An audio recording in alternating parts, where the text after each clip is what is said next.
యుగ్మం ఆవిర్భవతు క్రమమధిష్ఠితభూర్భవస్వ పయాత్సవ సకల కల్మషభేదదక్ష క్షీరోదకుక్షిపణిభోగ వినిష్టమూర్తి శ్వాసావధూత సలిలోత్కణికాకరాళః సింధు ప్రణుత్యమివ యస్య కరోతి సంఘాత్.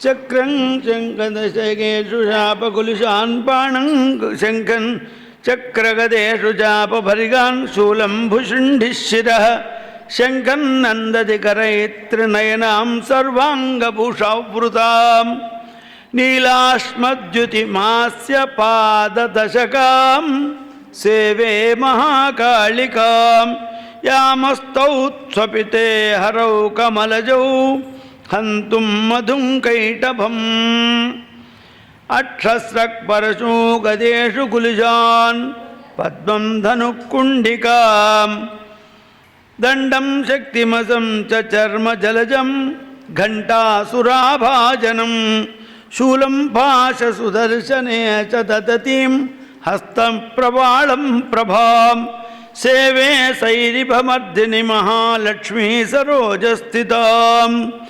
ఘంటాశూలహలాని శంఖముసలే చక్రం ధనుస్సాయకం అప్తాబ్జై దదతిం ఘనాంత విలసత్ సీతాం సుతుల్యప్రభం పూర్వామత్ర సరస్వతీమనుభజే శుంభాదిదైత్యార్దినీం నారాయణం నమస్కృత్య నరం చైవ నరోత్తమం దేవీం సరస్వతీం వ్యాసం తతో జయముదీరయేత్. శ్రీ మార్కండేయ మహాపురాణే పూర్వకథానుసారేణ అద్య కథా ప్రస్తూయతే.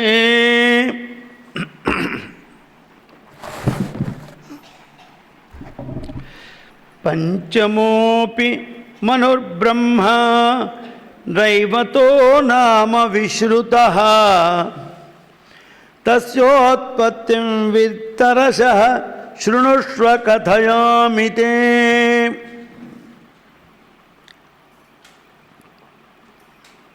ధర్మపక్షులు జైమిని మహర్షికి చెబుతున్నాయి. కృష్ణునికి మార్కండేయ మహర్షి చెబుతున్నాడు, నాయన 5వ మన్వంతరం రైవత మన్వంతరం, ఆ రైవతుని యొక్క ఆవిర్భావం యొక్క వృత్తాంతాన్ని నీకు చెబుతాను.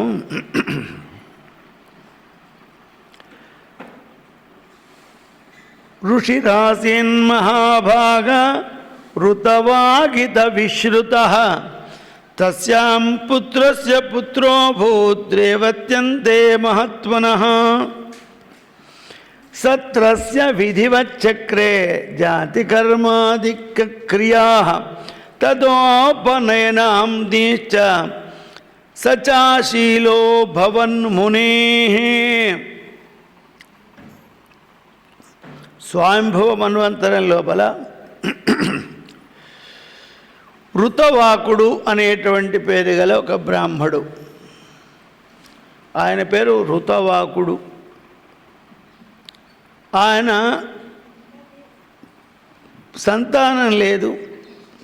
చాలా కాలం తర్వాత ఓ కొడుకు పుట్టినాడు.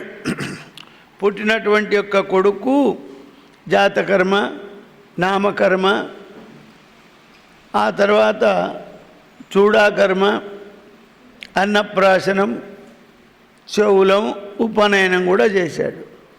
8 సంవత్సరాలకు ఉపనయనం చేసి విద్యాభ్యాసానికి గురుకులానికి పంపితే వాడు గురుకులానికి వెళ్ళడం లేదు, చదవడం లేదు. ఎప్పుడైతే ఈ పిల్లవాడు పుట్టినాడో పుట్టినప్పటి నుంచి ఈ ఋతవాగుడనేవాడు రోగగ్రస్తుడైనాడు. తల్లికి కూడా దీర్ఘమైనటువంటి వ్యాధి సంభవించింది. ఇక వీడు దుర్మార్గుడు, వీడు చేయనటువంటి యొక్క దుర్మార్గం పనులు లేవు. కొడుకులు సంతానం ఏ విధంగా కలుగుతుందంటే రుణానుబంధ రూపేణ పశు పత్ని సుతాలయ అని చెప్పారు. మనకు అనుబంధంలో ఉన్నటువంటి వాళ్ళు పుత్రుడు, భార్య, భర్త, ఇల్లు, లేక ఇంట్లో ఉండేటువంటి పశువులు, జంతువులు కానీ, పెంపుడు జంతువులు కానీ, మనం పెంచుకున్న జంతువులు కానీ, వానితో మనకున్నటువంటి యొక్క రుణానుబంధం వల్ల పెరుగుతారు. కొడుకులు ఏ విధంగా పుడతారంటే, కొంతమంది మనకు బాకున్న కొడుకులు పుడతారు. మనకు బాకున్నవాడు ఏం చేస్తాడు, వాని సంపాదన అంతా తెచ్చి తల్లిదండ్రులకు ఇస్తాడు. అందుకు వాడు పూర్వజనంలో మనకు బాకున్నాడు కదా. ఇంకొంతమంది మనం బాకీ పడ్డవాళ్ళు కొడుకులుగా పుడతారు. మనం బాకీ పడ్డవాళ్ళు కొడుకులుగా పుడితే ఎప్పుడు వీడి తండ్రి యొక్క సొమ్ము నాశనం చేసుడే కానీ వాడు రూపాయి ఇయ్యడు, వీడికేం సేవ చేయడు. మనకు సేవ బాకున్నవాడు కొడుకుగా పుడితే మనకు సేవలు చేస్తారు. వానికి సేవ బాకున్నవాడు కొడుకులు కాబడితే వీడు వానికి సేవ చేసుడే కానీ వాడిని వీడి దిక్కు చూడడు. ఇక మనకు మిత్రుడైన వాడు, పూర్వజనంలో మిత్రుడైన వాడు కొడుకుగా పుడితే వాడు మనతో కలిసి ఉంటాడు. పూర్వజనంలో శత్రువు అయిన వాడు వీడిని సాధించాలని కొడుకుగా పుడితే శత్రువు ఉంటే దూరంగా వెళ్ళిపోవచ్చు. ఈ ఊళ్ళో శత్రువు ఉన్నంటే పక్క ఊళ్ళో ఉండొచ్చు, ఈ ఇంట్లో ఉన్నాడంటే ఇంకో 4 గంటల తర్వాత ఉండొచ్చు. కానీ వాడి ఇంట్లో కొడుకుగా శత్రువు పుట్టిండు అనుకో, అప్పుడు ఏం చేస్తాం? ఏం చేయరా? వాడు చచ్చిపోయినాక పెట్టే కుర్రాయి బతుకుండగానే పెడతాడు. ఇది 3 ఈ రకాలు కలిగినటువంటి వాళ్ళు సంతానంగా పుడతారని ధర్మశాస్త్రం చెబుతుంది. అట్లే అనేక విధములైనటువంటి యొక్క కారణములు సంతానం మీద ప్రభావం చూపిస్తాయి. ఒక జన్మ రావాలంటే, ఒక మనిషి ఒక జన్మగా పుట్టాలనంటే ఎంత పోరాటం చేయవలసి ఉంటుందో, చాలా పోరాటం చేయాలి ఒక మనిషి పుట్టాలంటే. మనిషి స్వర్గం నుండి, జీవుడు స్వర్గం నుండి కానీ నరకం నుండి కానీ వచ్చి వర్షధారలను అనుసరించి పంట పొలాలపై పడతాడు. ఒకవేళ ఆ వర్షధార పంట పొలం మీద పడకుంటే, భూమి మీద పడితే మళ్ళా ఆకాశంలోకి వెళ్ళిపోయి మళ్ళీ వర్షధారను అనుసరించి పంట పొలాల మీద పడతాడు. ఆ పంట పొలాల మీద పడ్డటువంటి వాడు అది సంతానం ఉత్పత్తి చేసే స్థితి కలిగినటువంటి యొక్క పురుషుని శరీరంలో ప్రవేశించాలి. ముసలోళ్ళ శరీరంలో ప్రవేశించిన, పిల్లల శరీరంలో ప్రవేశించిన, పెళ్లి కాని వాడి శరీరంలో ప్రవేశించిన మళ్ళీ వాడు 3 నెలల తర్వాత భూమి మలమూత్రముల ద్వారా భూమి మీద పడిపోవలసి వస్తుంది. మళ్ళీ వీడు వర్షధారాలను అనుసరించి ఆకాశానికి వెళ్ళి ఆహారాన్ని ద్వారా ఓ పురుషుని శరీరానికి వెళ్ళిండి అనుకుందాం. వెళ్ళిన తర్వాత అతడు ఋతుకాలం లోపల భార్యను కలిస్తే, స్త్రీలకు నెలకొక్కసారి ఒకే రోజు గర్భం ధరించేటువంటి యొక్క పరిస్థితి ఉంటుంది. అది ఆనాడు వీడు భార్యాభర్తలు కలిస్తే ఒకసారి కొన్ని కోట్ల వీర్య కణాలు, కొన్ని కోట్ల ప్రాణులు భార్య శరీరంలోకి వెళ్ళిపోతాయి. ఆ వెళ్ళిపోయినటువంటి యొక్క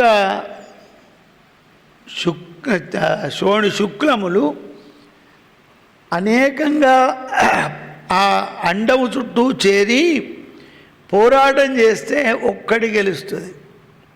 మిగతా అన్నీ మళ్ళీ మలమూత్రముల ద్వారా భూమి మీద పడాలి, మళ్ళీ ఆకాశంలోకి వెళ్ళాలి. ఆ ఒక్కటి పెరిగి అండం ఉత్పత్తి అయ్యి తర్వాత బీజం కలిసి ఆ తర్వాత పిండం పెరిగి అప్పుడు వాడు భూమి మీదకి వస్తాడు. ఒక మనిషి, ఒక జీవుడు పుట్టాలంటే ఇంత పోరాటం చేయవలసి ఉంది. కాంపిటీషన్ ఎక్కడైనా కాంపిటీషన్. ఎంత చేస్తేనో మనం ఈ జన్మ వచ్చింది, అవన్నీ మనం చేసి వచ్చిన వాళ్ళమే. నేనే కాదు, ఇప్పుడు పురాణాలే కాదు, సైన్స్ కూడా ఇదే చెబుతుంది. మీరు చదువుకోండి, విజ్ఞాన శాస్త్రం, ఆధునికమైన విజ్ఞాన శాస్త్రం కూడా ఇదే చెబుతుంది. ఒక మనిషి శరీరంలో అనేకమైన ప్రాణులు ఉన్నాయి. ఆ ప్రాణులు కొన్ని చేతనంగా ఉన్నాయి, కొన్ని అచేతనంగా ఉన్నాయి.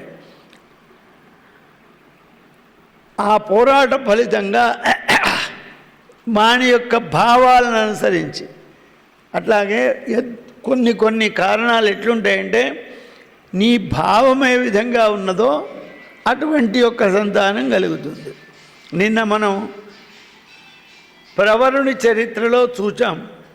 ఆ వరూధిని మాయాప్రవరునితో సాంగత్యం చేస్తూ కూడా నిజమైనటువంటి ప్రవరుణ్ణి వాణి యొక్క రూపురేఖలను మనస్సులో నిలుపుకున్నది కనుక అటువంటి యొక్క రూపురేఖలు స్వభావం కలిగినటువంటి కొడుకు స్వారోచిగా జన్మించాడు.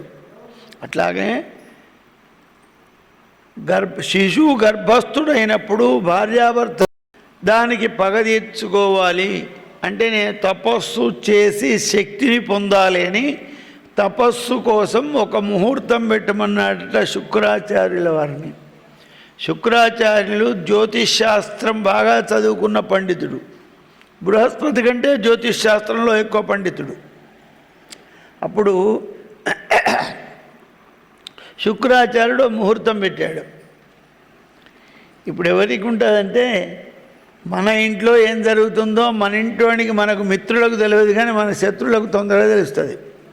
వీడు ఇది చేస్తుండు, వాడు అది చేస్తుండు అని ఎవరికి తెలుస్తుంది? మనవాడికి వెనక చిక్కి తెలుస్తుంది, మనకు శత్రుత్వం ఉన్నవాడికి ముందుగా తెలుస్తుంది.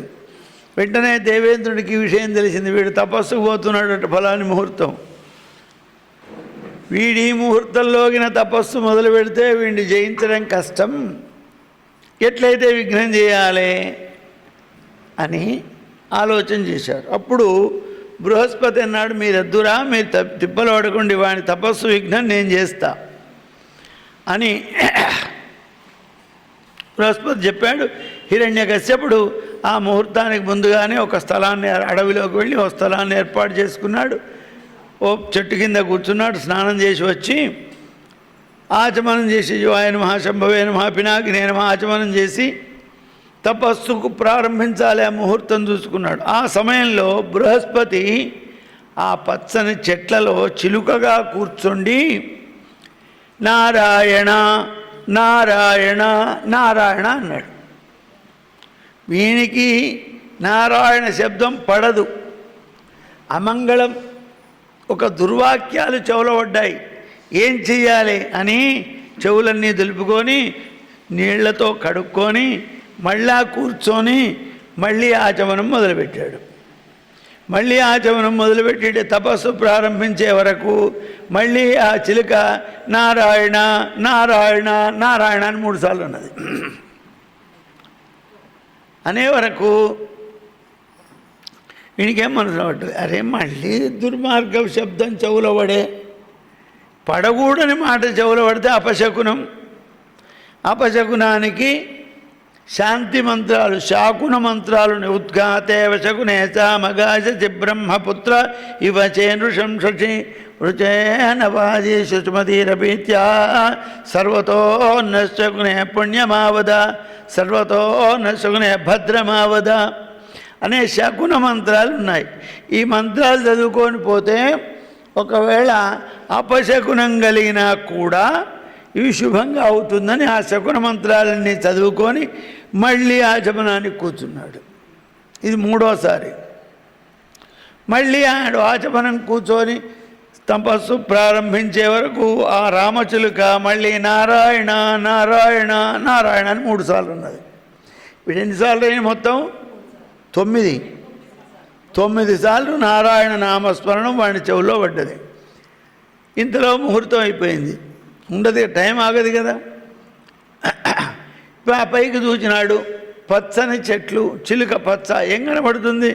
ఎంత పెద్ద రాక్షసుడైనా ఎంత గొప్పవాడైనా ఈ చిన్న పక్షి మీద బ్రహ్మాస్త్రం వేసి దాన్ని హింసించడం అంత పెద్ద అహంకారం అనిపించుకోవద్దు. ఎవడైనా కొట్లాడితే చేస్తే తన వంటి వాడితో కొట్లాడాలి కానీ ఏదో అల్పప్రాణి మీద ఎర్రజీవని చంపినట్టు ఏం లాభం? ఇది వల్లుగా లేదు అనుకొని ఇంటికి వచ్చిండు.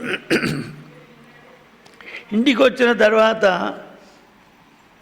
మధ్యాహ్నం వరకే ఇంటికి వచ్చాడు. పొద్దున పోయినాడు, మధ్యాహ్నం వరకే ఇంటికి వస్తే ఏమయ్యా బ్రహ్మదేవుడు ప్రత్యక్షమైందా, వరం ఇచ్చిండా అని అడిగింది లీలావతి. ఇయ్యలేదు. ఏమైంది? అపశకునమైంది. ఏం అపశకునమైంది? ఏదైతే చెప్పమో అది ఆ స్త్రీలకు అదే కావాలి. ఇప్పటికి కూడా అదే. ఇది చెప్పొద్దు నీకు అంటే ఏమైందో చెప్పు. మానవుల యొక్క బద్ధి. ఇది వద్దురా అంటే అది చేయాలి. ఎందుకు చేయద్దు? చేస్తే ఏమవుతుంది? వద్దురా చేయకూడదు, చెయ్యాలి, అదే చేయాలి, అదే చేయాలి, అదే చేయాలి. ఇక ఒక పారి మరిచిపోరు. భోజనం పెట్టింది, ఏమైందండి? అడగకే, అది చెప్పరాదు. ఆ తర్వాత విశ్రాంతి తీసుకున్నాడు, చెప్పలే. మళ్ళా రాత్రికి భోజనం చేసినాడు, ఏమైందండి? ఆమెకు అదే ఆలోచన, చెప్పలే. రాత్రి అయింది, భార్యతో ఏకశయ్యలో ఉన్నాడు. ఆ సమయంలో ఆమె అడిగింది, ఏమైందండి? తపస్సుకు ఎందుకు విఘ్నం కలిగింది అంటే అప్పుడు వాడు వివశుడై ఎక్కడి నుంచో 9 సార్లు నారాయణ అనే శబ్దం వినబడ్డది. వాడు 9 సార్లు అన్నది కానీ వీడికి 99 సార్లు మనస్సులో మననం అయితేనే ఉంది.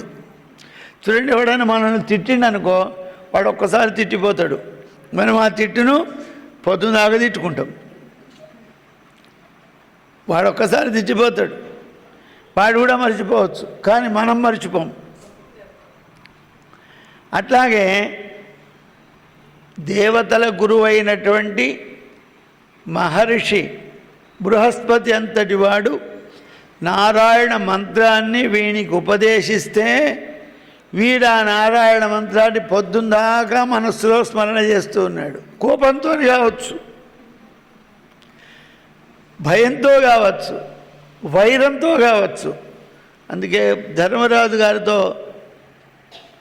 నారదుడు చెప్తాడు, కామోత్కంఠత గోపికల్ భయమునన్ కంసుండు,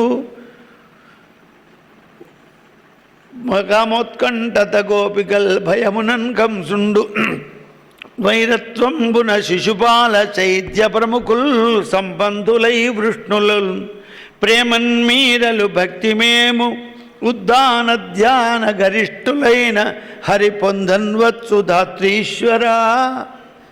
ధర్మరాజా, వాళ్ళు ఎట్లా చేసిందని కాదు, చేసిందా లేదా, మనస్సులో ఉందా లేదా. మా ప్రియుడు అనుకున్నారు గోపికలు. భయంతో కంసుడు, కృష్ణుడు అంటే వాడు భయం. 24 గంటలు వాడికి అదే చేశారు. వైరత్వంబున శిశుపాల చైద్యమృకుల్, తెల్లారేస్తే మీటింగ్ పెట్టుకొని కృష్ణుడిని ఎండ చంపాలి ఆలోచన. శిశుపాలుడు, సాలుడు, జరాసంధుడు, దంతవక్తుడు, పౌండ్రకుడు, వీళ్ళందరికీ ఒక ఆలోచన. ఎప్పుడు కలిసినా వీళ్ళు ఏం మాట్లాడుకుంటారు? కృష్ణుడిని ఎట్లా చంపాలి. వాడి ఇంటికి పోయి తింటున్నా, పన్నా, నిద్రపోయినా, ఏది చేసినా వీని యొక్క 24 గంటలు వీడిని చేస్తే కృష్ణుడిని చంపాలి.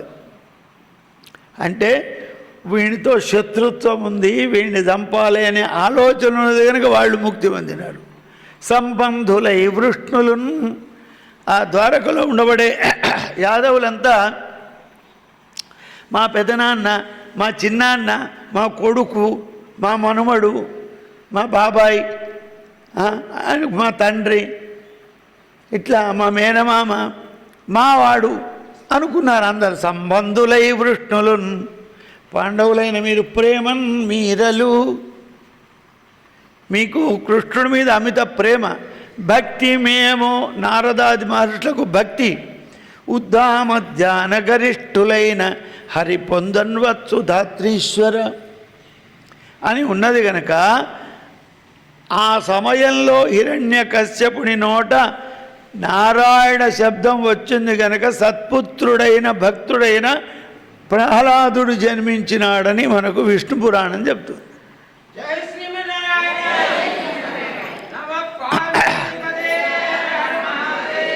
అందుకే భగవత్ స్మరణ చేసేందుకు నియమాలు లేవు, ఏ నియమాలు లేవు. ఎప్పుడు సర్వకాల సర్వావస్థలయందు భగవన్నామస్మరణ చేయవచ్చు. ఏం చేస్తున్నది? పవిత్రం చేస్తుంది. భగవన్నామ స్మరణ పవిత్రం చేస్తుంది. మంగళానాంచ మంగళం, పవిత్రానాం పవిత్రంచ మంగళానాంచ మంగళం, మంగళం చేస్తుంది. అట్లాగే ఇంకొక భగవన్ నామ మహత్యం ఏముందంటే, మేము యజ్ఞాలు చేస్తాం, యాగాలు చేస్తాం, అందులోపల కొన్ని పొరపాట్లు లోపాలు జరుగుతాయి. కావాలనుకున్నా కొన్ని జరుగుతాయి. అప్పుడప్పుడు జరిగిన వాటికి 13 మంత్రాలు ఉన్నాయి ప్రాయశ్చిత్తం. ఒక అక్షరాన్ని ఉచ్చరించడంలో తప్పు కావచ్చు, ఒక వర్ణాన్ని ఆ స్వరంలో అనని లోపం కావచ్చు. ఇటువంటి చిన్న చిన్న లోపాలుంటే ఆ లోపముల యొక్క నివారణ కోసం 13 మంత్రాలతో ఆహుతులు వేస్తాం. ప్రాయశ్చిత్త మంత్రాలు అంటారు వాటిని. అనాజ్ఞాతాది ప్రాయశ్చిత్త మంత్రములతో హోమం చేస్తే ఆ దోషాలు పోతాయి. ఈ 13 మంత్రాలు చదివేటప్పుడు కూడా లోపం చేస్తే, ప్రాయశ్చిత్త మంత్రాలు చదివేటప్పుడు కూడా కొన్ని లోపాలు జరిగితే దానికి సర్వప్రాయశ్చిత్తం ఏంది? విష్ణవే నమః అంటే సర్వప్రాయశ్చిత్తం అయిపోతుంది. ప్రాయశ్చిత్తాన్యశేషాణి కర్మ వైత్తాని కానిచై స్మరణాదేవ తద్విష్ణు సంపూర్ణం స్యాత్ ఇతి స్మృతి. కర్మలోపం లోపల ప్రత్యవాయములు జరిగినప్పుడు విష్ణు స్మరణ చేస్తే, కృష్ణ స్మరణ చేస్తే అవి సంపూర్ణం అయిపోతుంది. మరి ఇప్పుడు అన్నిటికంటే గొప్పదేమిది? భగవన్నామం. భగవన్నామము మంత్రముల, వేద మంత్రముల కంటే గొప్పది. ఎందుకు? వేద మంత్రములో జరిగినటువంటి యొక్క తప్పులను సరిదిద్దే శక్తి కూడా భగవన్నామానికి ఉంది. ఒకవేళ పెద్ద పెద్ద యజ్ఞాల్లో ప్రత్యవాయాది న్యూనాతిరిక్త దోషములు అనుకుంటారు. ఎక్కువ చేస్తే దోషం, తక్కువ చేస్తే దోషం కాదా? ఎక్కువ చేస్తే దోషమే, తక్కువ చేస్తే దోషమే. ఎక్కువ తక్కువ కాకుండా చేయాలి. మీరు అన్నం వండుతారు చూడండి, ఎక్కువ ఉడికితే ఏమవుతుంది? మరి తక్కువ ఉడికితే ఏమవుతుంది? ఎక్కువ తక్కువ అయితే ఎట్లా అంటే మీ భాషలో మీకు చెప్తే వస్తుంది. బాగా ఉడికిందనుకో చిన్నపిల్లలకు పెట్టే గురి అవుతుంది. తక్కువ ఉడికిందనుకో, మా చిన్నప్పుడు మేము వండుకునేటప్పుడు మేము చిన్నప్పుడు వండుకొని తిని చదువుకున్నాం. ఆ చదువుకునే కాలంలో ఒకడు వంట చేస్తే 3 రకాలు చేసేవాళ్ళు ఒకటే గిన్నెల. 3 రకాలు మీకు చేస్తో లేదో మేము చెప్పేవాళ్ళం అప్పుడు. అడుగున అంగారం, మధ్యన గోపీచందనం, పైన తిలాక్షతలు. అన్నం ఎట్లుండేది? అడుక్కు బొగ్గులే, అంగారం అంటే బొగ్గులు, మధ్యన గోపీచందనం, ముడితే మెత్తగా అయ్యేది. గోపీచందనం గంధం తీసుకున్నంత మెత్తగా. పైన చూస్తే తిలాక్షతలు, అభిషేకం చేసుకుంటే బియ్యం తడిపి శంకరునికి పెడతాం కదా. శివునికి పూజ చేసిన తర్వాత అక్షతలు వేయాలంటే ఈ కుంకుమ కలిపిన అక్షతలు శివునికి పనికిరావు. నీళ్ళు తడిపిన అక్షతలు పెట్టాలి. ఆ నీళ్లు తడిపి శివునికి పెట్టే అక్షతలు ఎట్నో మీది అన్నం గట్టినే ఉంటుంది. అంతే పైన తిలాక్షతలు, మధ్యన గోపీజలుందరం, అడుగున అంగారం. ఇవాడు ఎట్లా తినాలి? అట్లా న్యూనాతిరిక్తములనేటువంటి యొక్క దోషములు వచ్చినప్పుడు భగవన్నామ స్మరణ దా దోషములను హరింపజేస్తుంది. ఇటువంటివన్నీ కూడా మనం అజాగ్రత్తగా ఉంటే కూడా ఏమరుపాటులో ఉన్నవానికి కూడా శాంతిని కలిగించేటువంటి యొక్క శక్తి పరమాత్మ యొక్క దివ్యనామానికి ఉన్నది. దీనికి విధి నిషేధాలు లేవు. అంటే సర్వకాల సర్వావస్థల యందు స్నానం చేయకున్నా, మొహం కడగకున్నా, కాళ్ళు కడుక్కోకున్నా, భార్యాభర్తలు కలిసినప్పుడైనా భగవత్ స్మరణ అనేది చేస్తే దాని యొక్క పవిత్రత ఉంటుంది అని మనకు శాస్త్రములు చెబుతున్నాయి. ఇప్పుడు ఈ దుర్మార్గుడైన కొడుకు పుట్టిండు కదా, ఎందుకు ఇటువంటి కుమారుడు నాకు కలిగి